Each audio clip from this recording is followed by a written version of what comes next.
Good morning, good afternoon, good evening. Welcome, everyone, and thank you for joining today's May Wellness webinar, Hidden Hormone Disruptors, What's Lurking in Your Daily Routine. So today we're going to talk about endocrine disrupting chemicals, often shortened to EDCs, and these chemicals that may interfere with the body's hormone system.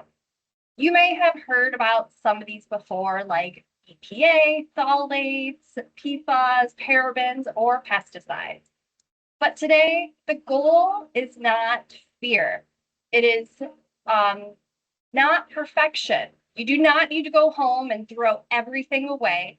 Instead, the goal is awareness. It's to understand where some of these exposures may come from and identify a few realistic ways to reduce repeated exposure over time.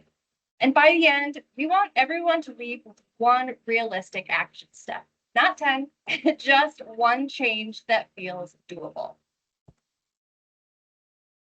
And before we begin, a quick note.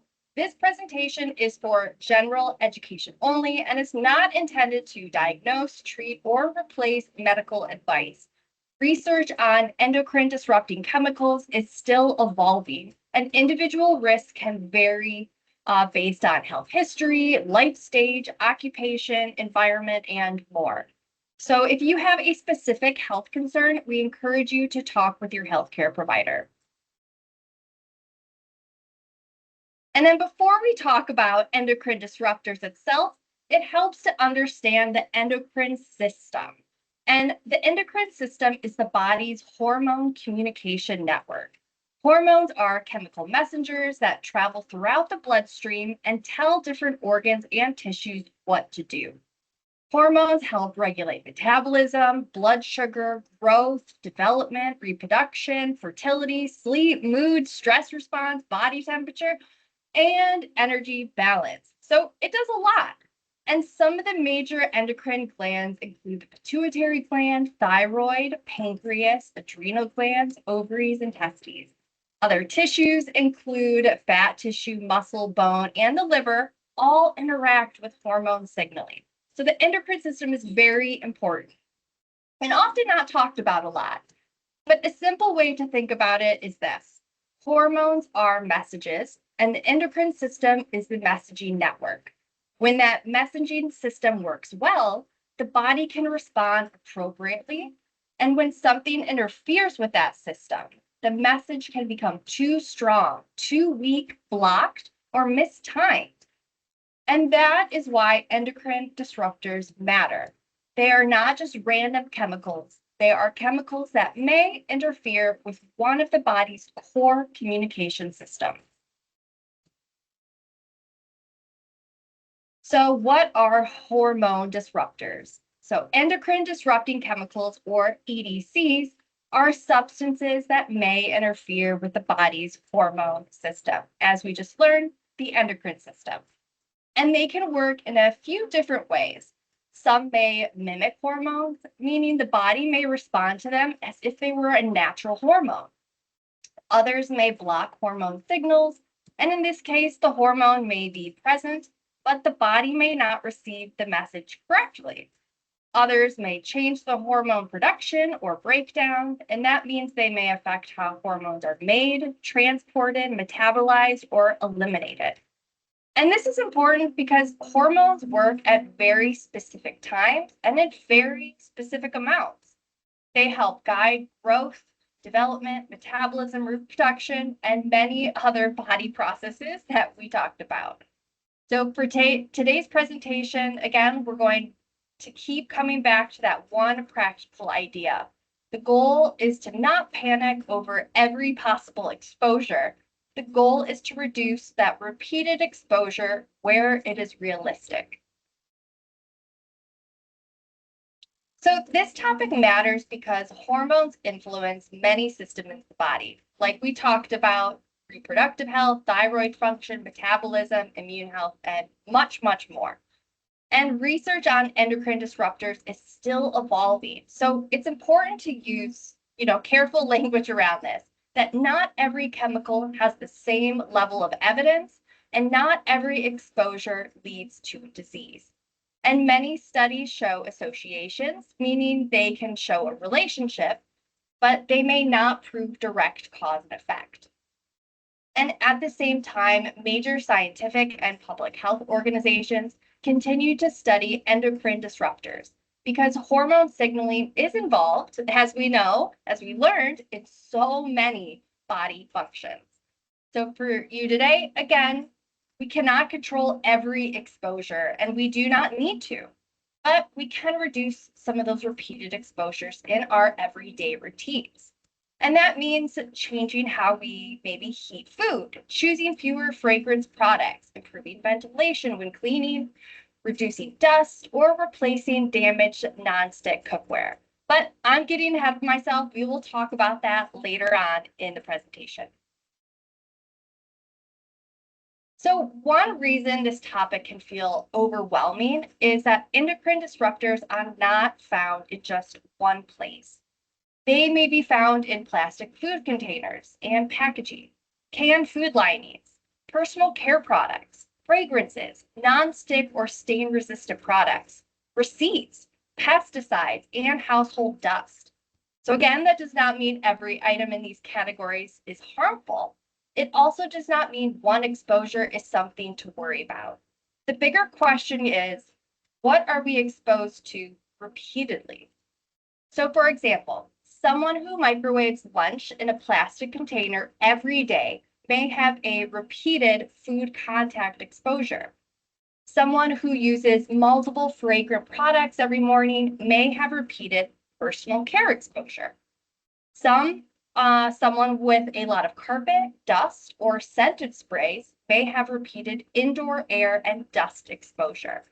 So this slide is really a map, and it helps us identify where endocrine disruptors may show up so we can focus on those practical changes. Again, not perfection. So let's start with plastic and food packaging, because this is one of the most practical places to reduce exposure. So two chemical groups people often hear are BPA and phthalates. BPA and similar bisphenols have been used in some plastics and epoxy resins, including some can linings. Phthalates are used to make plastics more flexible and can be found in some other product categories, as shown. And the key concept here is migration. Chemicals from packaging or containers can sometimes move into food and drinks. Heat can increase that movement, and as can long storage time, and certain foods may be more likely to interact with that packaging, especially foods that are like hot, oily, or acidic. So let's think about tomato sauce, soup, leftovers, greasy takeout, or a microwave meal. If these are heated in plastic frequently, that is a habit worth changing. The practical takeaway, focus on heat first. Avoiding microwaving food in plastic, use glass, ceramic, or stainless steel for hot foods when possible. Let hot foods cool before placing it in plastic, like leftovers. And when realistic, choose fresh, frozen, or minimally packaged foods more often. Again, does not require perfection. It is normal to use plastic sometimes. And we're looking for those repeated habits that are the easiest to improve. I'm now handing this off to Alexis. Next up, we're going to talk about personal care and hygiene products. This includes hair products such as shampoo, conditioner, and hairspray, as well as body products like lotion, deodorant, perfume, cologne, makeup, nail polish, aftershave, cleansers, and body wash. This category matters because many of those products are used daily and applied directly to the body. Sometimes they may even be left on the skin or in the hair for hours. The FDA notes that phthalates have been used in some cosmetics, including nail polishes, hairsprays, aftershave, lotions, cleansers, and shampoos. The FDA also explains that parabens are preservatives used in cosmetics to prevent the growth of harmful bacteria and mold. That last part is super important. Preservatives are not automatically bad. Products need the preservation so they do not become contaminated. So the goal is not to demonize every ingredient. A balanced approach is to reduce unnecessary exposure where it is easy to do so. One of the simplest places to start is with fragrances. Fragrance can be a mixture of ingredients, and people often layer multiple fragrance products without even realizing it. For example, you might be using a scented shampoo, scented conditioner, and scented lotion, and then you top it off with perfume and deodorant or laundry products and air fresheners all in the same day. A practical first step is choosing one product that is used daily and switch it to fragrance-free. Now let's talk about cleaning products and indoor air. Many people think chemical exposure only comes from food or personal care products, but indoor air and household dust also matter. Dust can collect particles from furniture, flooring, electronics, textiles, cleaning products, and other items used in the home. Cleaning products, aerosols, disinfectants, air fresheners, plugins, candles, and heavily fragranced products can also contribute to what we breathe indoors. That's a lot of things. As much as we may want to be done with cleaning chores, this doesn't mean we should stop. Cleaning is important for your health. The goal is to clean in a way that reduces unnecessary exposure.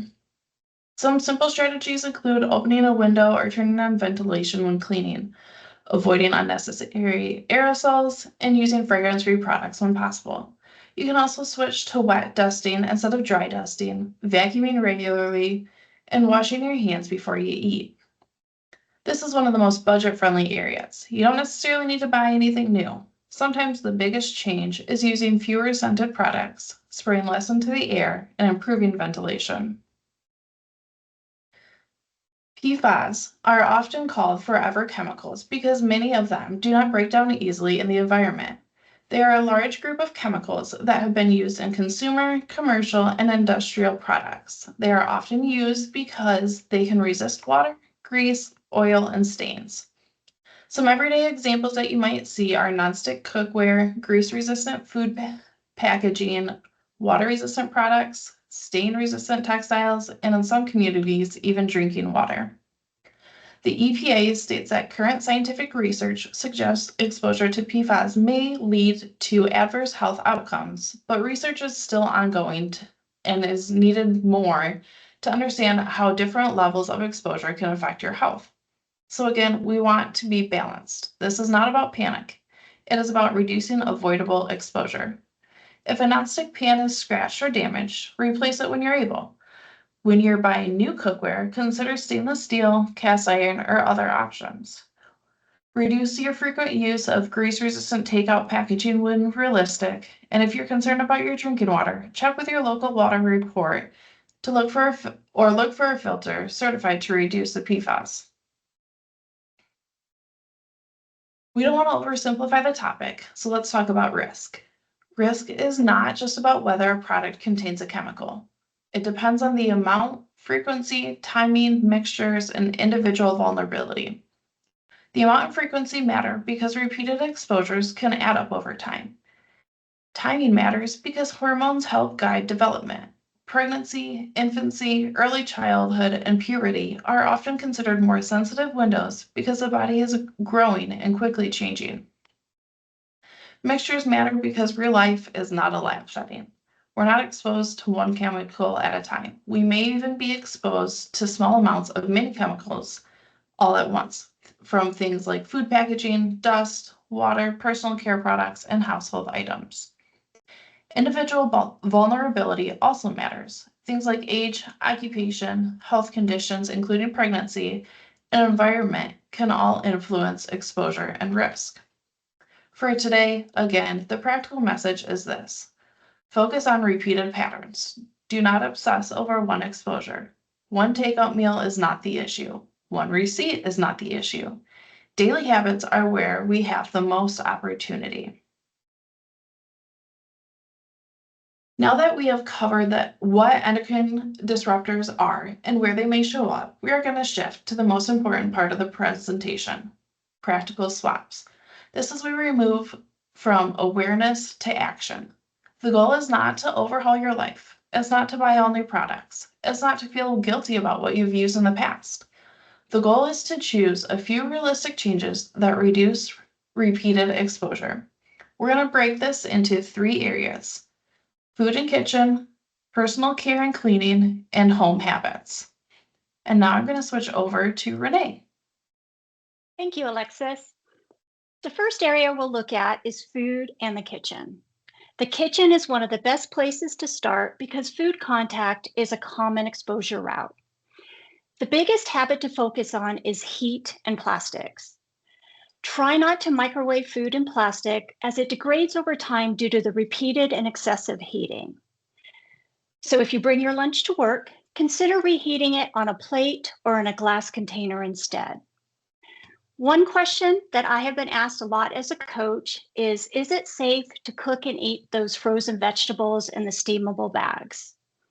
Well, what we do know is that these plastic bags are made from food-grade microwave-safe plastics that meet FDA standards and undergo testing to ensure that they don't leach harmful chemicals like PBA or phthalates into the food, and that these bags are designed for a one-time use. But according to Brian Lee, a food scientist and food industry consultant, using steam and bag products exactly as directed is important, since overheating or improper use can compromise their safety.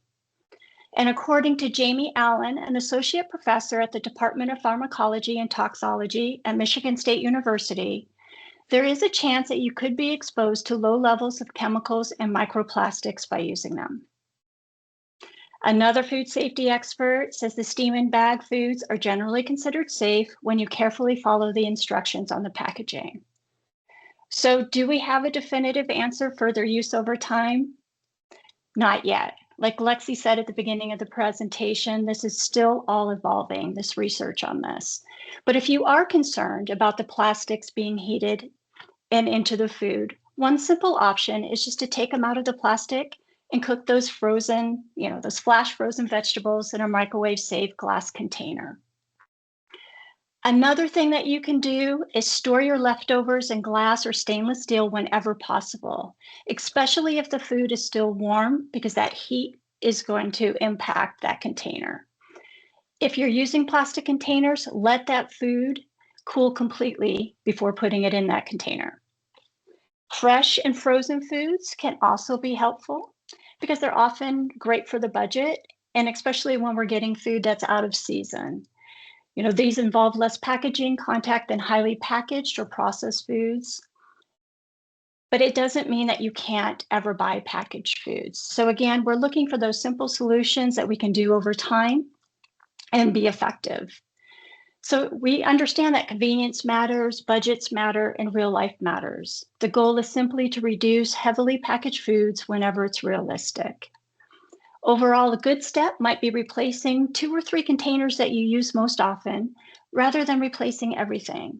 If you eat your leftovers every day, swap that one container with one that's made out of glass, instead of having to replace your whole cabinet with new items that you'll rarely ever use. So now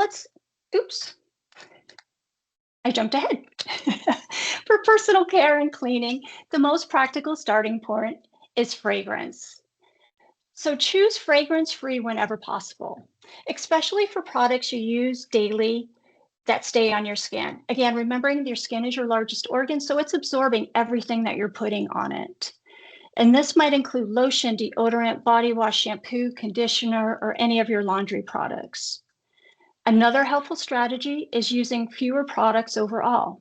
Sometimes we layer products without even thinking about it. Like Alexis said, a scented body wash, scented lotion, perfume, detergent, and air freshener can all add up. Simpler ingredient lists can be helpful, but don't feel like you need to become a chemist. If reading labels feels overwhelming, start with one phrase: fragrance-free.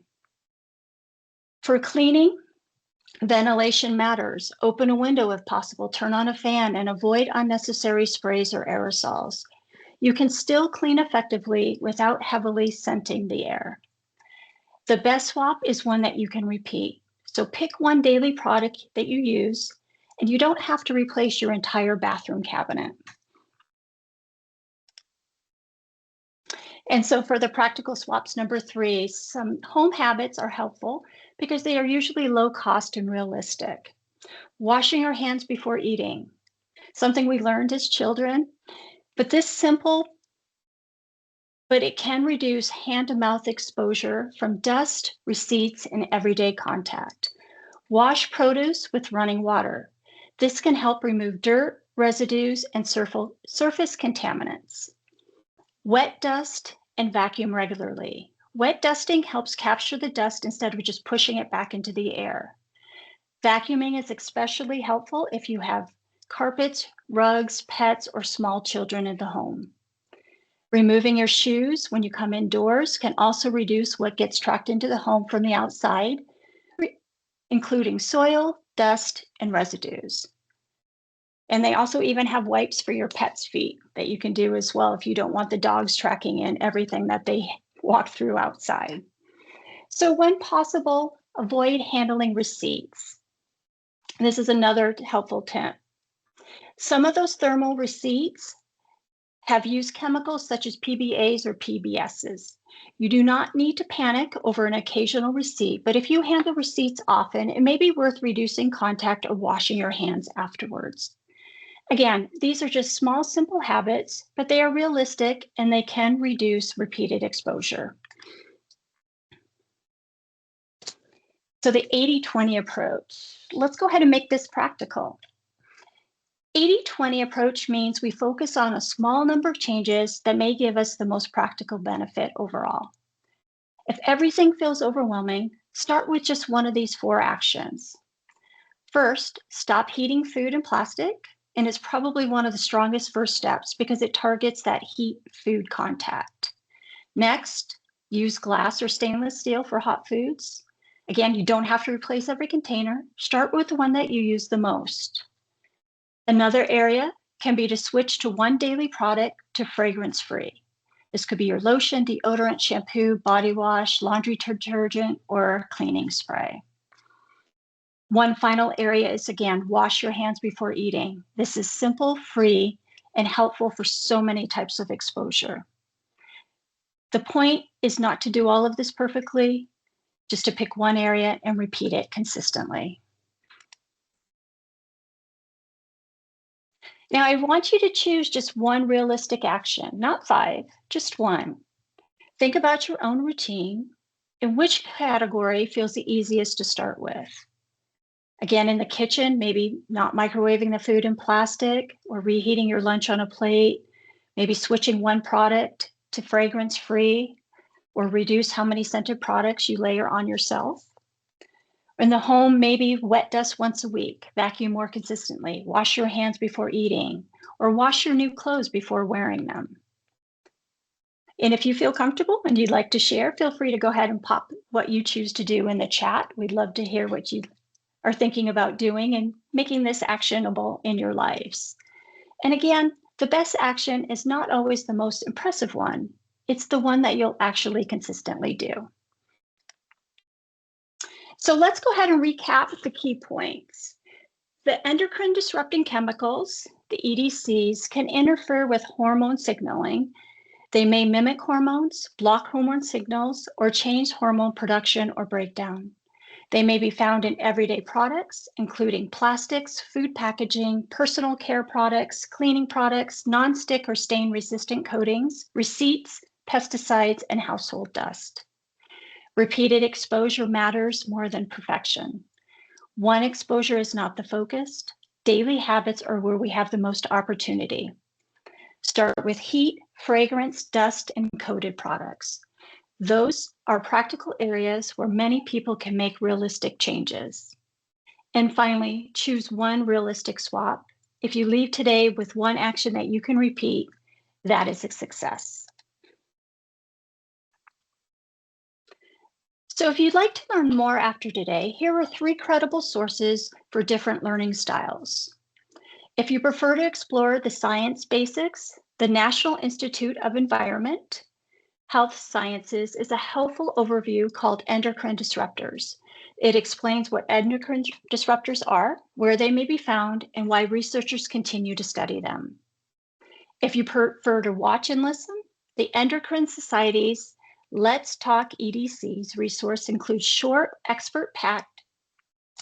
backed educational videos that explain endocrine disrupting chemicals in a more visual way. And if you prefer to read more deeply, Countdown by Shanna H. Swan, PhD, is a public-facing book that explores endocrine disruptors, reproductive health, and fertility trends in more detail. As with any health topic, we recommend using credible public health, medical, and scientific sources rather than relying on social media or product marketing.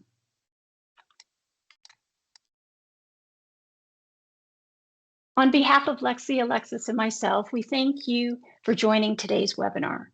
We hope this gave you a balanced and practical way to think about hormone disruptors in daily life. Again, the goal is not fear or perfection. The goal is awareness and small changes that are realistic enough to maintain. Our next webinar is on June 24th from 12 to 12:30 Eastern, and it's going to be Food Labels Exposed, Decoding the Marketing and Eating Smarter. Please scan the QR code on the screen to register. And this will be a great follow-up because food packaging, marketing claims, and ingredient labels can be confusing. So we'll talk about how to read labels more confidently and make informed choices without overcomplicating grocery shopping. And if you are a Strive participant, please be sure to log this webinar for your Strive reward points. We thank you for being here today, and we look forward to seeing you next month. Thank you.